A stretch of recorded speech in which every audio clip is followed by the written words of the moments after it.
ကျောင်းသားတော်များများက UK မှာကျောင်းတက်ချင်ကြရပေါ့နော်ဒါပေမဲ့ UK နဲ့အရန်နီးတဲ့ Ireland ဆိုတဲ့နိုင်ငံလေးမှာကျောင်းတက်ရင်ရောဘာကောင်းကျိုးတွေရှိမလဲ Hi guys အားလုံးပဲမင်္ဂလာပါ Helen တို့ရဲ့ Study Abroad Series Episode 8 လေးနဲ့ကြိုဆိုလိုက်ပါတယ်ဒီနေ့ဗီဒီယိုမှာတော့ Helen က Ireland မှာကျောင်းတက်တာနဲ့ပတ်သက်ပြီးတော့ Helen သိသလောက်အကြောင်းလေးတွေကို share လုပ်မှာဖြစ်ပါတယ်ဒီ series လေးကတော့ Helen နဲ့ IB နဲ့ partnership လုပ်ထားတာဖြစ်ပါတယ်အဲ့တော့အရင်ဆုံးဘာလို့ Ireland မှာကျောင်းတက်တယ်လဲဆိုတော့သူစီမှာက top university အများကြီးရှိရပေါ့နော်ဥပမာ Trinity College Dublin တို့ University of Galway တို့ University College Dublin တို့ရှိမယ်ပြီးလို့ရှိရင်ဒီ tech business medical healthcare related majors တွေအတွက်လည်းဒါ Ireland ကအရန်နာမည်ကြီးရပေါ့နော်နောက်ထပ် bonus point တစ်ခုကကျတော့ major companies တွေဖြစ်တဲ့ Google တို့ Apple တို့ Pfizer တို့ Meta European headquarters တွေအကုန်လုံးက Ireland မှာရှိရပေါ့နော်နောက်ပြီးတော့ Ireland က English speaking country တစ်ခုဖြစ်တဲ့အတွက် Europe တို့ Italy တို့လိုမျိုး non English speaking countries တွေမှာသွားတဲ့ဆက်လို့ရှိရင်ကိုယ့်အတွက်ပို့ပြီးတော့အဆင်ပြေရပေါ့နော် communication ပိုင်းအောင် international student တယောက်အနေနဲ့ဒါ language barrier အရင်မရှိတော့သူတို့ culture နဲ့ environment မှာကိုက adapt လုပ်ရတာပို့ပြီးတော့လွယ်ရပေါ့နော်နောက်တစ်ခုကကျတော့သူတို့စီမှာကျောင်းပြီးလို့ရှိရင် undergraduate ပြီးရင်တစ်နှစ် post graduate ပြီးရင်နှစ်နှစ်အလုပ်ဆက်လုပ်ခွင့်ရှိရပေါ့နော်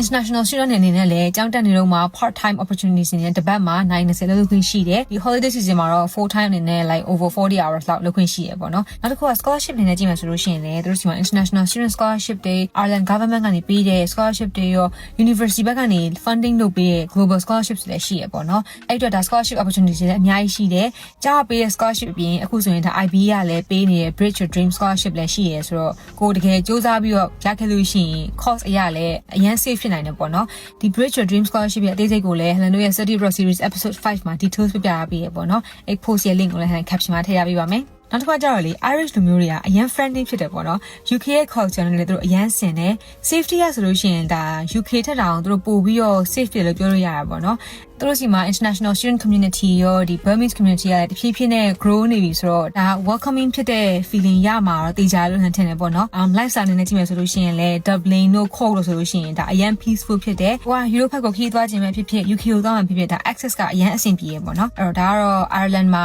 ဘာလို့ကြောင်းတက်တဲ့လဲဆိုတော့အချက်လေးပေါ့ခိုင်ဟန် against the light ဖြစ်နေတမျိုးကြီးဖြစ်နေ direction ပြောင်းနေပါအောင်မယ်